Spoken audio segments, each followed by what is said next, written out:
Bonjour et bienvenue sur Écolo Bio Nature, je suis Isabelle Brunet et mon but est de vous aider à augmenter votre autonomie alimentaire. Alors aujourd'hui nous allons voir les semis de radis d'hiver et de moutarde japonaise. C'est les premiers semis que l'on fait pour tout ce qui est culture pour l'hiver. Je vous parlerai aussi de récolte des pommes de terre et puis différentes petites choses.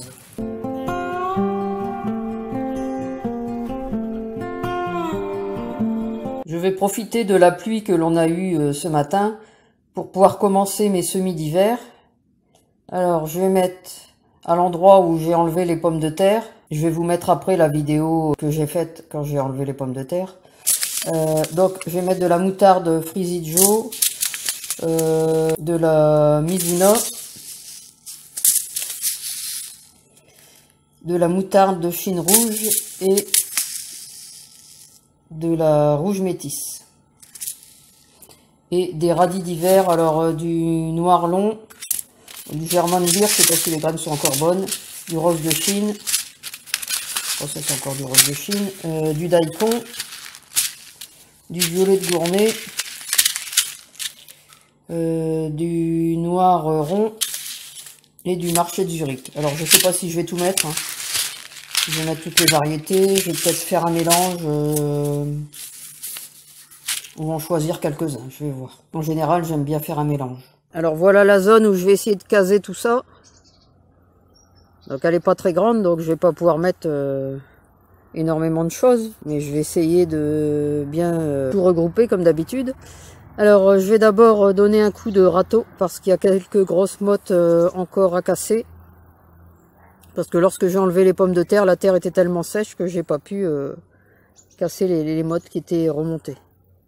Donc je vais d'abord passer un coup de râteau avant de faire mes semis. Voilà, donc je viens de ratisser, en gros, hein. Et puis j'ai séparé la zone en deux, et je vais mettre d'un côté les radis, et de l'autre côté les moutardes. Alors pour faire mes rangées, j'ai pris une petite binette, assez étroite, mais vous pouvez prendre aussi le coin du râteau, par exemple, si vous n'avez que ça. Parce que là, ou même un bâton, parce que là les rangées n'ont pas besoin d'être très profondes puisque c'est du radis et de la moutarde, et puis de toute façon moi je cherche pas à faire des rangées droites, j'ai horreur de ça. Là, dans la nature il n'y a rien de droit et j'ai horreur de tout ce qui est rangé au cordeau. Donc on y va.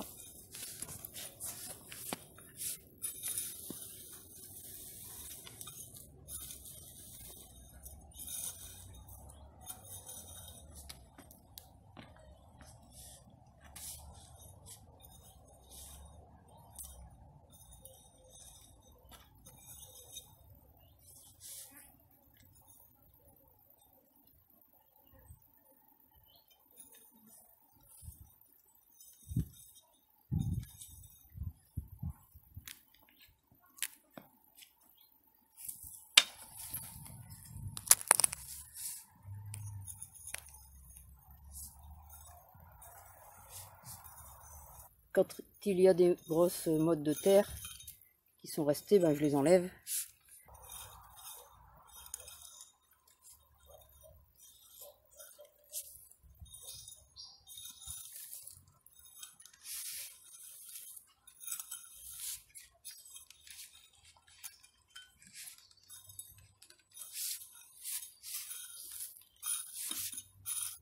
Alors 2 lignes.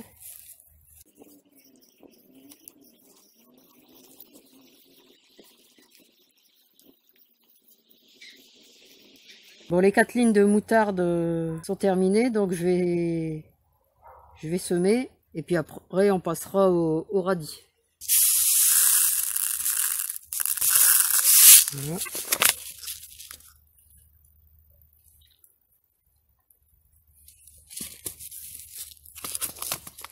J'en mets un peu dans un petit pot là. Donc on y va.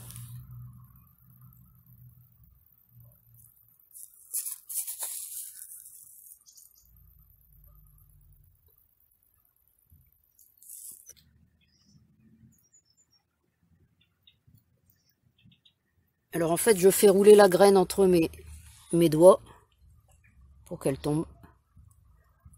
Là, ça n'a pas besoin d'être très précis. Alors comme j'ai des gros doigts, je préfère faire des toutes petites pincées et venir rechercher des graines régulièrement. Les fourmis sont déjà en train de venir chercher les graines. Ça commence bien. Alors je vais ranger les graines qui n'ont pas servi. Et je vais me mettre au-dessus de ma rangée. Comme ça, si j'en fais tomber, c'est pas grave. Ça sera dans ma rangée.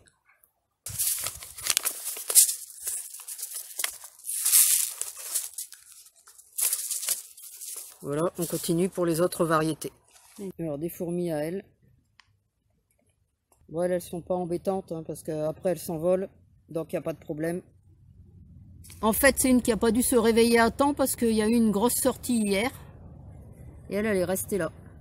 Donc je viens de finir mes 4 rangées de semis. Maintenant je vais recouvrir légèrement et puis arroser.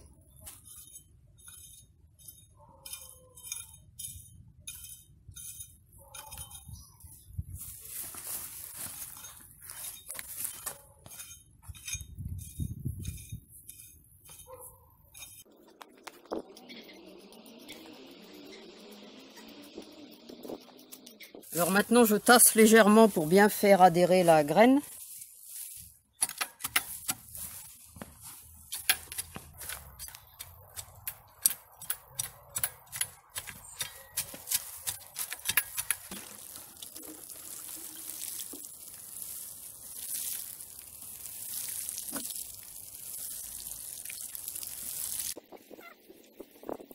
Alors maintenant j'attaque l'autre zone pour mettre les radis. Alors j'ai mélangé les variétés.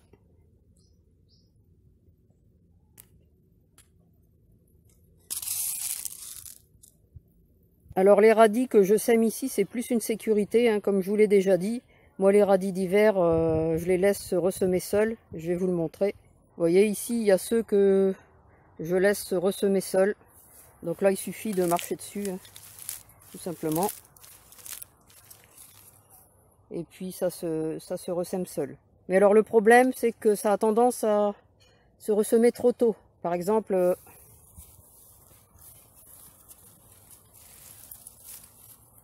vous voyez vous en avez déjà un ici et un à côté. Donc c'est un peu tôt en saison. Et ceux de devant, ils sont là depuis juillet. Je vais vous les montrer. Alors voilà ceux de devant, je vous les avais déjà montrés dans d'autres vidéos. Mais ils sont là depuis juillet. Et avec la canicule et la sécheresse, et je suis pas sûr qu'il soit très bon. Voilà pourquoi j'ai refait un semis, par précaution. Voilà, le semis est terminé, alors j'ai arrosé des deux côtés. Hein.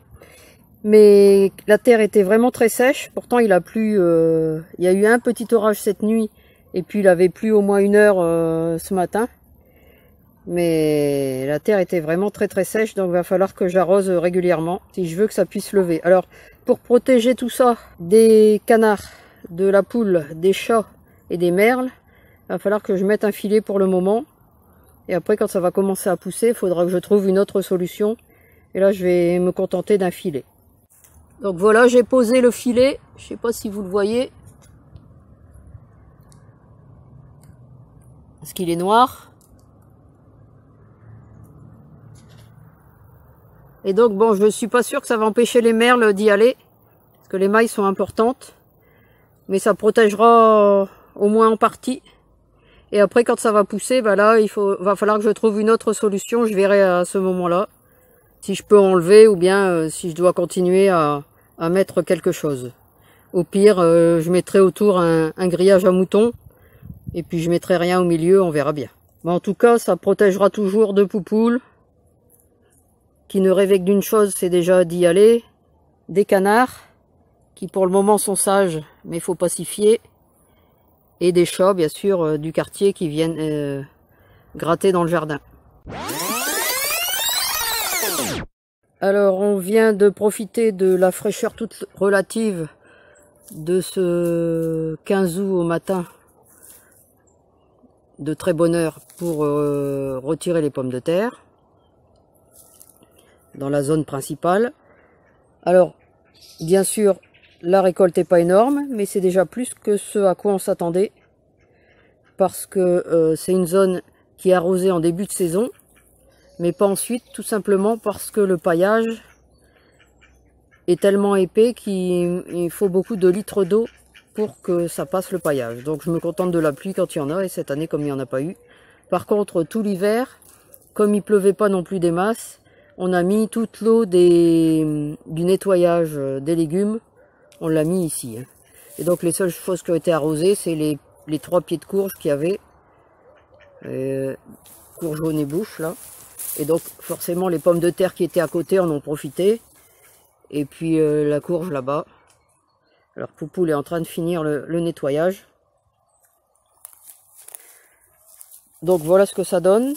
Alors moi je vais continuer avec cette variété Alouette, vraiment. Tous les ans je mets ça maintenant. Et j'en suis vraiment satisfaite. Par contre là j'avais des Dita, enfin un pied de Dita et un pied de bleu d'Artois. Et là avec la sécheresse, ça n'a rien donné. Donc c'est pas énorme pour l'année. Mais c'est déjà plus que la première zone. Alors je sais pas, j'avais fait une petite vidéo, mais je sais pas si je vous l'ai mise sur la récolte de la première zone qui avait eu lieu le mois dernier. Donc je vous la rajouterai là si je l'avais pas mis. Donc pas très grosse récolte, mais mieux que ce qu'on attendait. Et on continuera ce système-là d'arroser tant que c'est pas paillé. Et dès que la couche de paillage est importante, on n'arrose plus, puisque de toute façon, ça passe pas le paillage. Mais évidemment, nous ne sommes pas des adeptes du non-arrosage. Là, c'est uniquement parce que ça sert à rien. On va enlever les pommes de terre qui sont ici, sur cette zone. Donc on va commencer par enlever tout le paillage, pour voir un peu plus clair.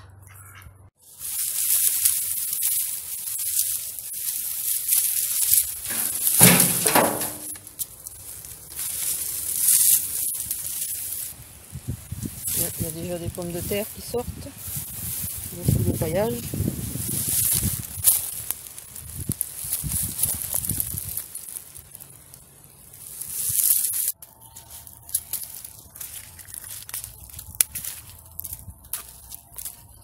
Beaucoup qui ne sont pas encore matures, sinon il y en aurait eu beaucoup plus, mais les pieds ont séché avant que les pommes de terre soient matures.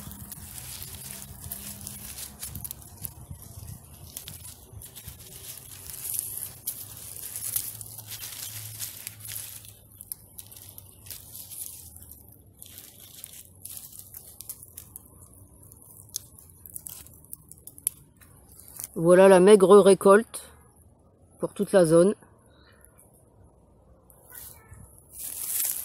On verra ce que ça va donner dans les autres zones, vu qu'elles n'ont pas été arrosées du tout non plus. Bon, je ne vais pas vous montrer toutes les variétés de tomates, mais je voulais vous montrer celle-ci, qui fait des belles petites grappes. Vous voyez, bon, c'est un peu pénible à récolter, sauf quand la grappe entière est mûre. Là, ça va. Alors, je pensais que c'était les tomates millions, mais je vois qu'il y a une étiquette petit chocolat.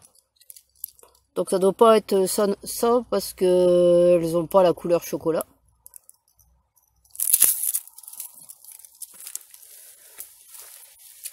Et celle-ci, je trouve superbe.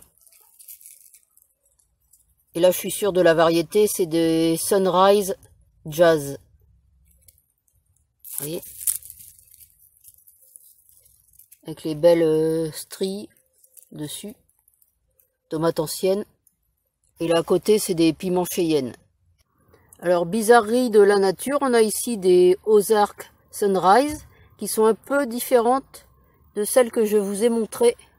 Bon là, elles sont pas tout à fait mûres hein, par rapport à celles que vous aviez vues sur la vidéo précédente où elles étaient mûres. Là, elles sont pas encore totalement mûres, mais elles tirent plus pour le moment sur le orangé que sur le rose.